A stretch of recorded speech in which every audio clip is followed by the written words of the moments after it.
자, 제 3강입니다. 교재 18페이지 조세의 역사 들어가 있습니다. 조세의 역사 고대사회 하나 둘 세 번째 주 고대국가에서는 주종관계가 설정되어 있었고 그 밑에 줄 재화와 용역은 강제적으로 징수되었다기보다는 공납의 성격이 가까웠다. 모든 게 다 왕 것이니까 왕의 것이다 보니까 그냥 왕 맘대로 하는 거였어요. 그런 의미고요. 근데 이제 시민사회가 이제 도래하면서 군주 국가가 이제 붕괴하고 시민사회가 도래하면서 페이지 19페이지 두 번째 줄 시민의 두 번째 줄에 시민의 기본권 기본 인권 보장을 강력히 제창하게 되었고 그래서 시민의 공동 필요에 의해서 통치단체 경비를 충당하기 위해서 납세를 모든 시민이 의무로 승인하게 되었고 그 하나 둘 번째도 밑에 줄에 조세 부과권은 통치단체에 위임하여 통치단체가 예를 들면은 국회입니다. 국회에 위임되어서 조세 세목, 징수, 부과에 관한 사항은 반드시 시민의 대표기관인 의회가 법률로만 규정할 수 있도록 하게 되었다. 그러니까 조세의 역사는 예전에는 그 제왕이 군주가 자의적으로 이렇게 걷어들였다면 자기 거니까 다 지금 시민사회가 도래되면서부터는 국회 입법 활동을 통해서 입법을 통해서 조세 법률주의에 근거해서 걷어들이게 됐다. 그렇게 정리하면 되겠습니다. 그 다음에 19페이지 3번 조세의 목적 첫 번째 국가 재정 수입의 확보 두 번째 줄 끝에 공공 경비의 충당 예를 들면은 세금을 걷어서 국방도 그리고 치안도 유지해야 되고요.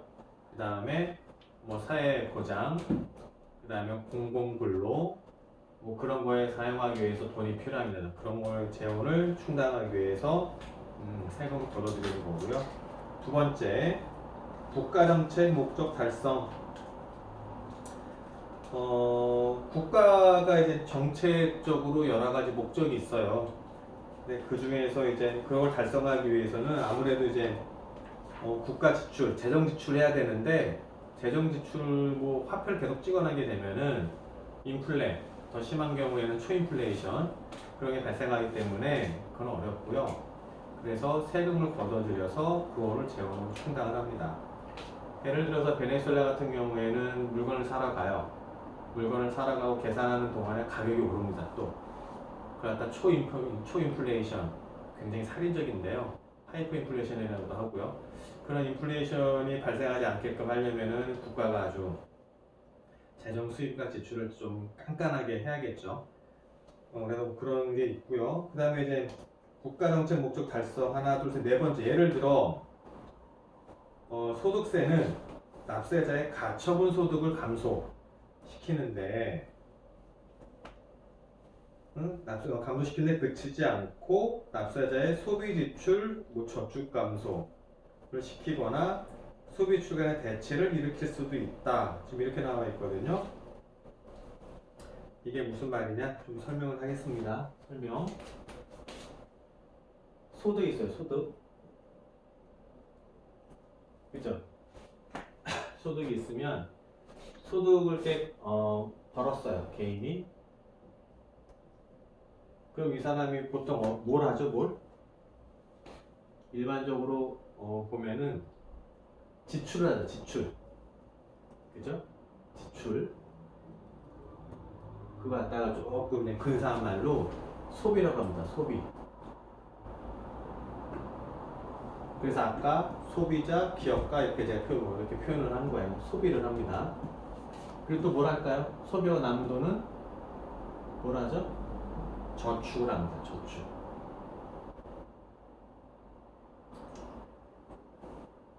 그래서 소득 예를 들어서 이제 우리나라가 이제 뭐 70년대 뭐 그럴 때는 이제 소득 경제가 굉장히 발전할 때는 소득이 생기면 많은 국민들이 저축을 굉장히 많이 했었어요. 그런데 이제 경제가 어느 정도 발달을 하고 나서부터는 저축이 좀 많이 감소했죠. 그래서 예전에는 이런 걸 어떻게 표현하냐면은 예전에는 저축 성향이 높았다가 지금은 저축 성향이 좀 낮아졌다 이렇게 표현을 합니다.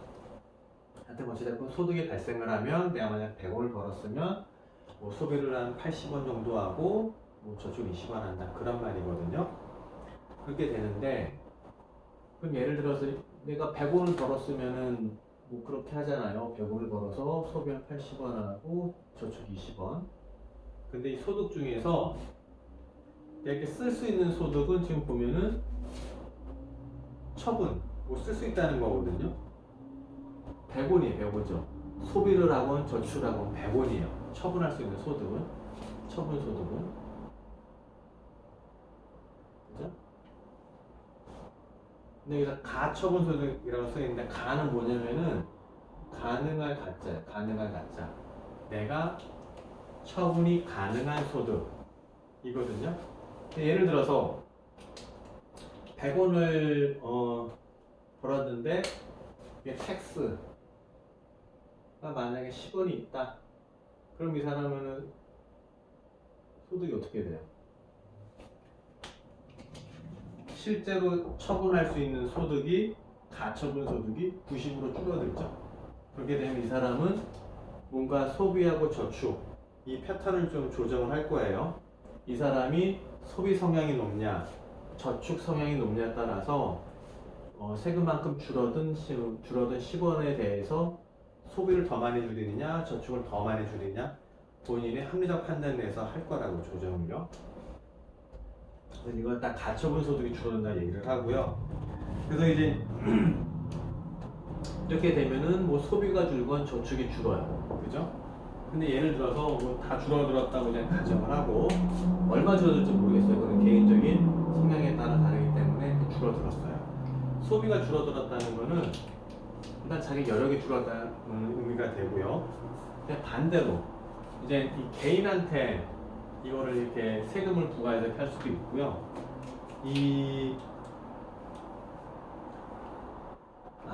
먼저 합시다. 소부터 개인부터 이렇게 하게 되면 이 사람이 소비가 줄고 저축이 줄어요. 일단 자기 본인 소득이 줄고 그다음에 또 다른 한편으로 이 기업이 이렇게 있어요.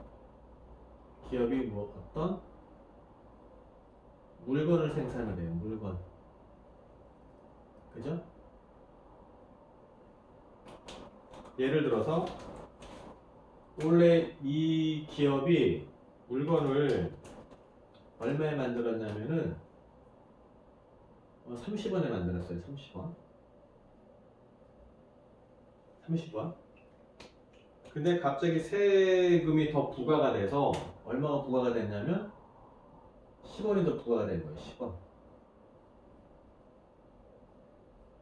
그러면은 세 전후로는 30원이었지만 세 후로는 가격이 40원으로 올랐어요. 40원. 그러면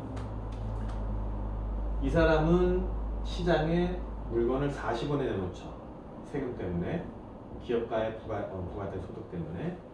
그리고 이 개인 A라고 합시다. A는 본인이 원래 이제 100원으로 이제 처분 소득이 있었는데 세금이 10원이 부과됨으로써 실제로 내가 처분할 수 있는 소득이 90원으로 줄었어요. 그래서 이제 5원씩 줄어들었다고 가정을 하면 80에서 75로 되고 얘는 20에서 15로 줄어들겠죠? 그죠? 80원에서 원래 이 사람이 뭐 30을 바라보는 가격과 아니면은 요 새우 가격을 봅시다. 80원에서 40원을 바라보는 가격과 75원에서 40원을 바라보는 가격.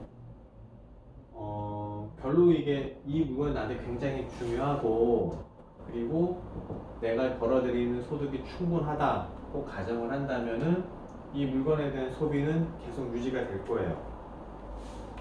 근데 그렇지가 않고 이런 물건 값에 대해서 민감하다. 이 물건 값이 만약 이게 물건이 B다. 물건 값이 너무 오르니까 이 물건 싫다 이거예요. 근데 기업 얘는 갑이라고 하고요. 이 기업이 또 있어요. 을이라고도 가정을 하면 똑같은 물건을 이제 생산을 하는데 여기도 이제 물론 세금이 부과가 됐어요. 세금이. 근데 이 사람은 기술이 좋아서 원래 이제 그 원가가 30원이 아니고 한 20원 정도 된 거예요. 그럼 여기부터 보면 한 33% 정도 붙었잖아요. 3분의 1 정도. 근데 여기도 이제 비례 여기랑 형평성을 맞춰야 되니까 국가에서 부과할 때 그럼 한 30% 부과했다면 한 6.6원 정도 돼요. 그죠? 한 7원이나 가정을 하면 27원인 거예요. 그죠? 이게 봤을 때 내가 75원에서 40원, 75원에서 27원? 그럼 어떻게 되겠어요? 이 A라는 사람은 처음에는 뭐 그냥 크게 차이를 안 느낄 수도 있겠지만 세금으로 인해서 가격이 13원이 벌어졌어. 13원. 얘는 세금이 반영되기 전에는 10원 차이였지만 더 벌어진 거예요. 그죠? 그렇게 되면 이 소비자는 이 갑이 생산한 이 물건보다는 B보다는 이 을이라는 기업가가 생산한 C 물건을 사용하게 됩니다. 즉 소비 품목을 B에서 C로 바꾸는 거죠. 그걸 갖다가 여기 뭐라고 표현하냐면은 소비 지출의 대체라고 해요. 대체. 그죠? 이걸 대체제라고 해요. 대체제. A 입장에서는 B를 쓰건 C를 쓰건 나한테 주는 만족은 똑같아요. 내가 써야 되는 그 용도로 똑같아요. 그러면은 이게 나한테 굉장히 중요한 물건이 아니라면은 그냥 B에서 C로 바꾼다는 의미예요. 그래서 이거 갖다가 대체제, 소비 지출의 대체가 일어난다 이렇게 표현을 합니다. 그리고 이렇게 보시면 이게 대체제라고 하고요. 다른 자 이렇게 되고 그래서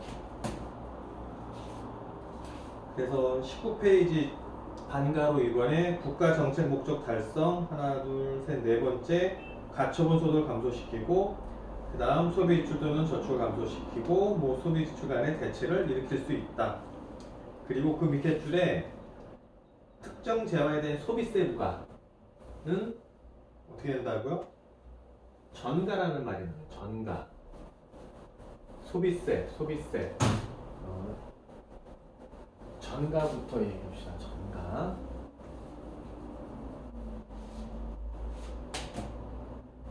전가라는 거는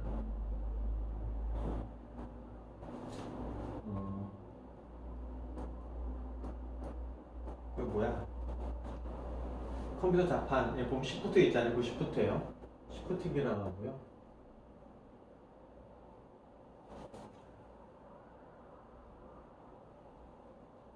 이쪽에 뭐가 이제 외부 충격 이렇게 왔어요. 충격. 그쵸? 충격이 왔으면 일반적으로 얘가 어느 정도 이렇게 흡수를 하고 나머지는 이렇게 물려갖고 다른 데에다가 또 충격이 가죠. 이렇게 얘가 100% 흡수하는 게 아니고 한 20-30% 정도 흡수를 한다고 가정을 하고 그럼 나머지 여기는 7-80%가 이쪽으로 가는 거죠. 이런 걸 보고 전가라고 해요. 전가. 그죠? 이게 한자로 하면은 굴을 전자.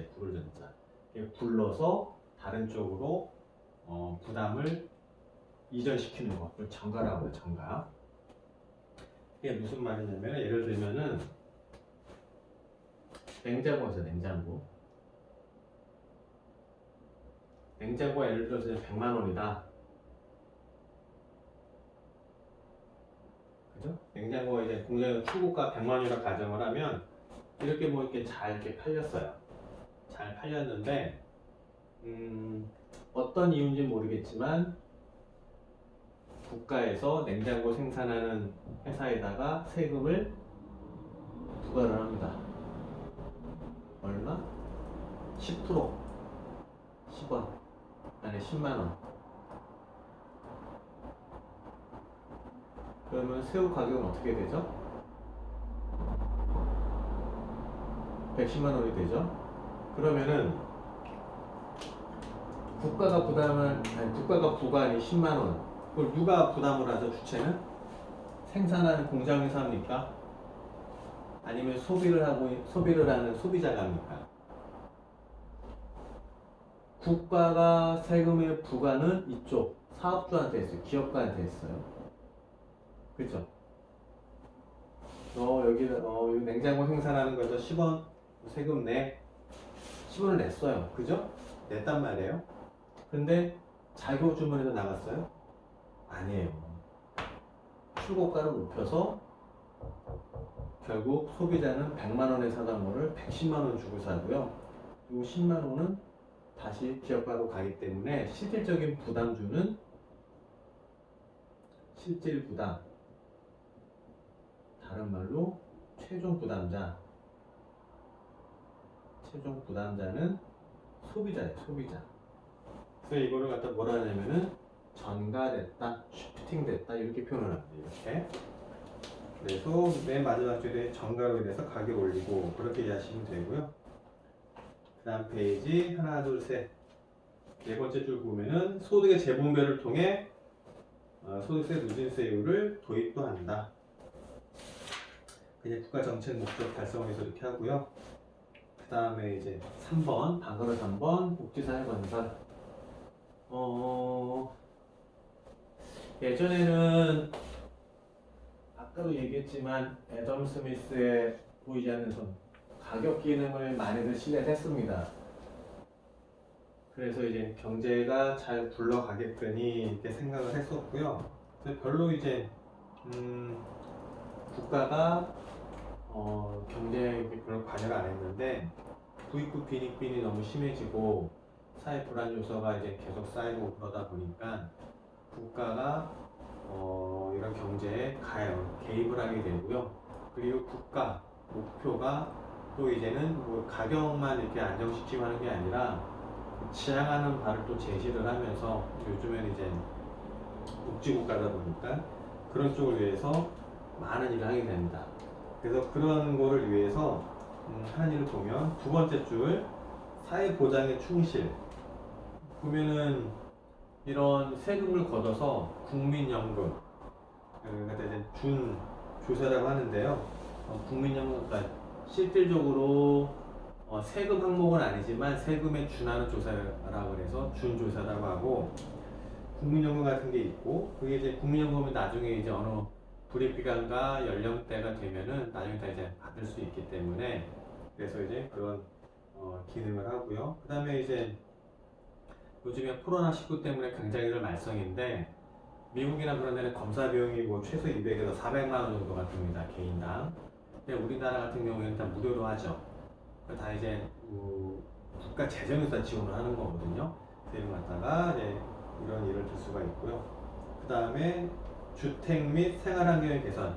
아까 잠깐 얘기 나왔지만은 LH나 그런 주택 공사를 통해서 집을 많이 짓고 집이 필요한 사람들한테 싼 가격에 공급을 하는 그런 기능도 하고요. 그 다음에 노동자 복지 향상. 예를 든다면은 회사를 잘 다니다가 어떤 이유 때문에 회사를 그만두게 됐어요. 구직 활동을 해야 되잖아요. 그러면 그 구직 활동 기간 중에 어떤 요건이 맞으면 실업급여를 줍니다. 6개월 동안. 실업급여가 굉장히 세요. 무관에 악용되는 예도 있긴 하지만은 어찌됐건 제도는 실업급여를 주게 돼 있어요. 그래서 노동자들한테 어떻게 보면 사회 안전망이 되죠. 사회 안전망.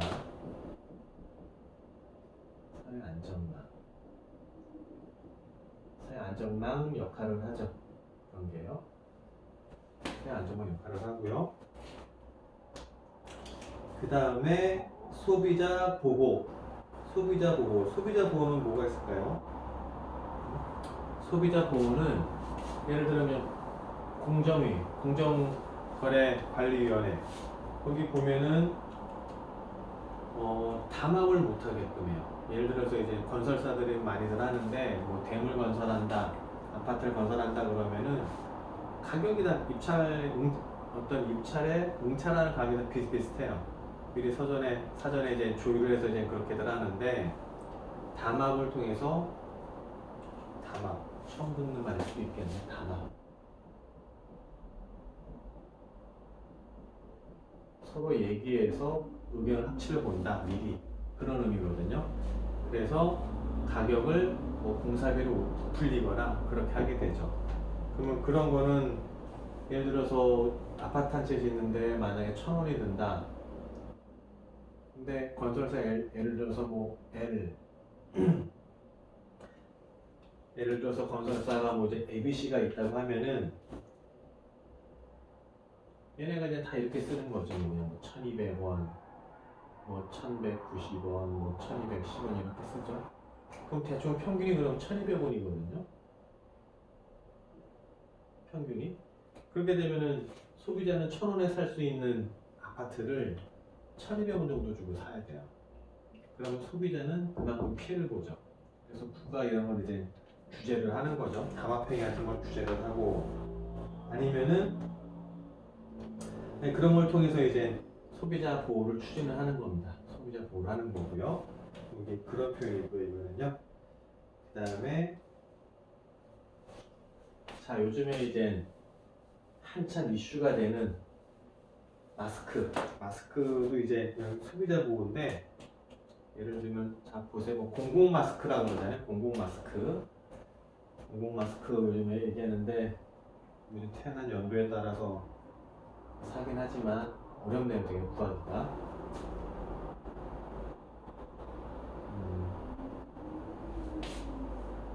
P는 프라이스, Q는 퀀터티, 양양, 가격,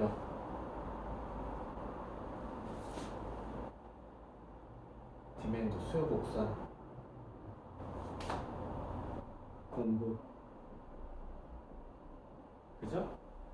어떤 뭐 경제에 문제가 없으면 다들 들어보셨겠지만 공급과 수요와 공급에 따라서 가격이 결정이 되고 또 공급량이 결정이 됩니다. 그죠? 이게 아까 말씀드렸던 애덤 스미스 국부론에 보이지 않는 성, 가격 기능에 의해서 이런 게 다 자원이 배분이 되는 거. 이게 무슨 말이냐면은 요만큼이 이제 필요한 거잖아요. 그죠? 가격이 이만큼 되면. 그래서 그 기업가들은 요걸 보고 본인의 자원을 요만큼만 딱 생산하는 거, 효율적으로. 덜도 더도 아닌. 그래서 가장 효율적인 거 되는 거거든요. 이게 가격의 기능인데, 프라이스의 기능인데, 지금 보세요. 지금 마스크 같은 걸 예를 들면, 마스크는 지금 살려면 몇 시간씩 줄을 서야 돼요.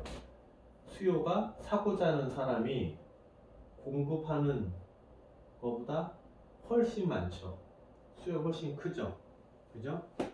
이걸 갖다가 여기는 수요하고 공급이 서로 맞아요. 그래서 이거는 균형이라고 해요.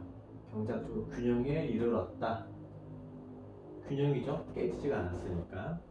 근데 수요가 공급보다 많아요. 이거는 뭔가 안 맞죠. 수요가 공급보다 많다를 갖다 어떻게 표현을 하냐면은 초과 수요라고 해요. 초과 수요.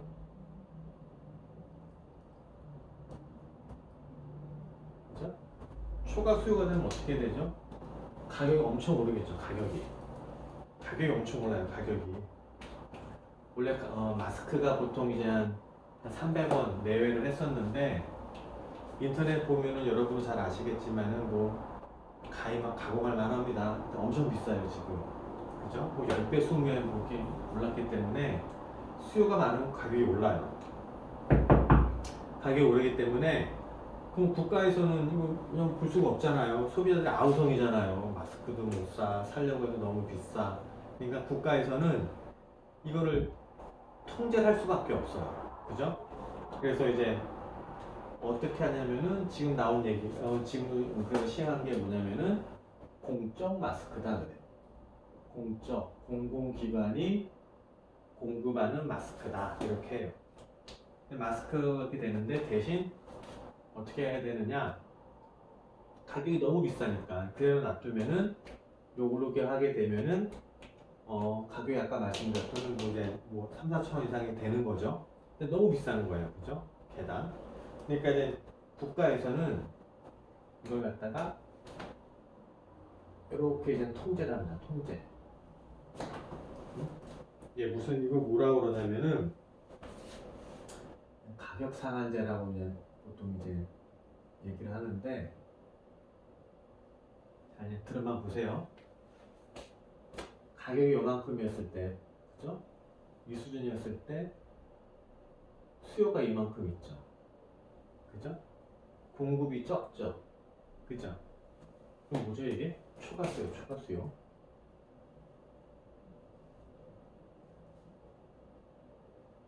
초과수요인데 이 상태에서 국가에서는 가격을 이걸 그대로 내비두면은 더 올라가요. 그죠? 가격도 올라가겠죠, 가격은. 근데 가격이 올라가면은 뭐 300원짜리가 뭐 몇천 원씩 해버리니까 안 되고, 잘못된 거고, 그렇기 때문에 공적 마스크를 이 가격에 그냥 풀어버리는 거예요. 이 가격에 풀면 어떻게 될까요, 이게요? 사람들은 수요가 뭐 많긴 하지만은 이 가격에 살 수가 있어요. 그죠? 이게 또 어떤 게 또 무서운 거냐면은 이 초과 수요가 발생을 하면 내가 정작 필요하지도 않는데 더 그냥 필요한 것보다 더 많이 살려고 해요. 그러다가 이제 보통 사재기라고 하죠. 사재기. 그러다 초과 이렇게 너무 이제 과잉 반응하는 거예요. 그렇게 되면 가격이 더 오르겠죠. 그러니까 그런 거를 통제하기 위해서 가격을 딱 그어버리는 거예요. 그리고 그걸 딱 이렇게 이제 공급을 해버리면은 그런 이상한 필요 없는 수요도 좀 잠재울 수가 있고 어느 정도 안정이 되는 거죠. 그러면은 그 가격대 공부를 하게 된다. 가격대에서 그렇게 하게 되면 시장에 있는 공급량은 줄지만 이 공적 마스크가 그만큼 여기 이 시장에서 주는 만큼 요만큼에 대한 거를 공적 마스크가 커버를 하는 거죠. 그죠? 그렇게 되면은 가격이 안정화됩니다. 안정화. 그런 기능을 하는 게, 그런 기능을 함으로써 이제 불필요한 게 소비자들이 많은 돈을 주고 사는 그런 거를 좀 피할 수 있게 되고요. 또 어떤 복지사회를 건설하는 뭐 일부 하게 됩니다. 이게요. 자, 그리고 이제 20페이지 하단에 보면은 조세 목적을 박스로 해놨는데 한번 다시 한번 읽어보시고요. 자, 그 다음에 21페이지 조세 원칙으로 가겠습니다.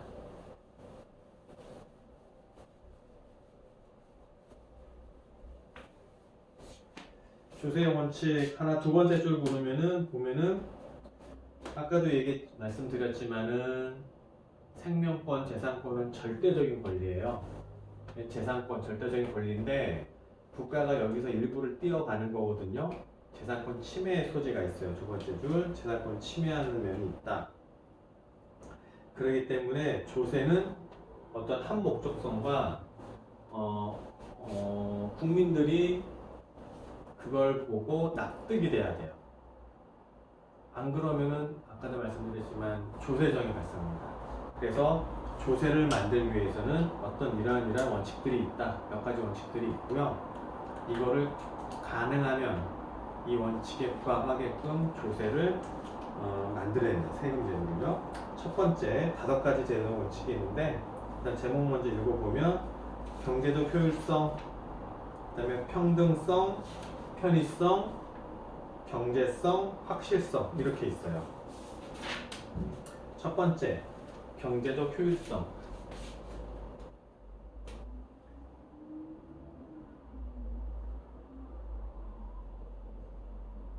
영어로 보면 efficiency를 겁니다.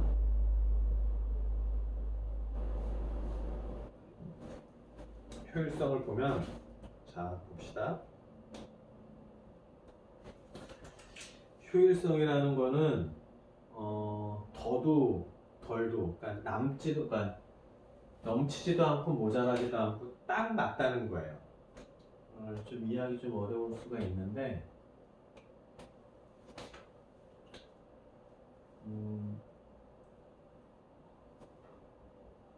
가용할 수 있는 자원이 100개가 있어요. 100개가. 그래서 아까 얘기했던 소비자, 기업가, 정부가 있으면 어느 게 가장 효율적인 거죠? 자원이 100개가 있으면 100개를 그냥 다 쓰는 거예요. 아까 예를 들어 좀 20개, 30개, 35개, 뭐 45개, 그냥 100개가 맞나? 이렇게 그냥 쓰는 거예요. 그죠? 근데 이게 아니라 만약에 여기가 만약에 40개다. 그럼 몇 개 쓰는 거죠? 95개 쓰는 거죠. 그러면 자원을 덜 쓰니까 경제 발전이, 경제 활동이 100보다 좀 위축되는 거잖아요. 그러니까 효율적이지 못한 거예요. 반대로 여기가 만약 50개를 쓴다. 그럼 105개가 되잖아요. 그죠? 이 경제 규모에서는 100개 쓰는 게 딱 맞는데 105개를 쓴다. 5개 어디서 갖고 오죠? 수입을 하겠죠. 우리나라 없으면 바깥에서 갖고 와야 되니까 수입을 해야겠죠. 수입을 하게 되면은 불필요하게 들어오니까 넘치죠. 그죠? 그래서 뭐 인플레이션이 일어난다든지 여러 가지 부작용이 발생을 해요. 그렇기 때문에 딱 맞는 규모로 하는 게 가장 효율적인 거예요. 그래서 남지도 않고 모자라지도 않고 효율적이라고 하는 거고요. 여기 읽어보면은 가급적 기존의 경제에 영향을 미치지 않는 방법으로 조세를 하는 것이 가장 좋다. 그런 표현입니다. 따라서 조세 정책 일반자들은 자원의 효율적 배분을 위해서 올바른 세원, 조세 장려 등을 고려해야 된다. 근데 이제 그 다음 페이지에 가보면은 하나, 둘, 셋, 네 번째 줄에 효과성이라는 말 있어요. 효과성. effectiveness라고 그러는데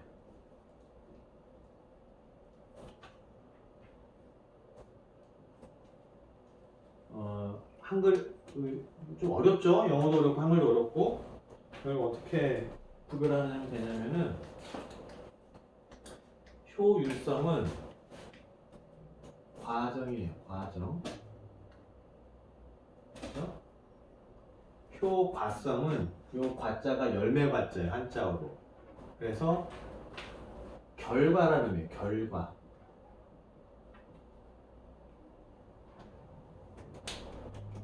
결과가 어떻게 되느냐가 효과성이에요. 그래서 결과가 좀 효과성이 좋다고 그러고 효율성이 좋으면은 결과가 일반적으로 좋아요. 효과성이라고 하고 네 번째 줄에 보면 효과성을 들기도 하는데 예를 들어서 여기 뭐 예로 나온 책에 예를 나온 거 보면은 우리나라가 이제 예전에 국가 경제를 발전시키기 위해서 수출 산업에 많이 역점을 두었거든요. 그래서 소비자한테 자원이 100개라고 가정했을 때 소비자한테 좀 가야 되는데 이걸 다 끌어다가 기업가 쪽으로 갔다고요. 그죠? 그렇게 되면은 소비자 쪽이 위축이 되죠. 얘가 보통 예를 들어 45개월 정도 써야 되는데 여기서 한 15개 정도 가져가요. 그럼 얘가 50개 쓰고 얘가 30개 쓰고. 그죠? 그럼 얘는 위축이 되는 거예요. 얘는 커지고. 근데 그렇게 되면은 효율적이지가 않죠. 그렇지만 효과성이라는 거는 그렇게 했지만 여러 가지 부작용이나 폐해가 있었지만 경제 전체의 파이는 규모는 커졌어요. 결과는 좋아졌죠. 그래서 그런 효과성이 좋다 그렇게 표현합니다.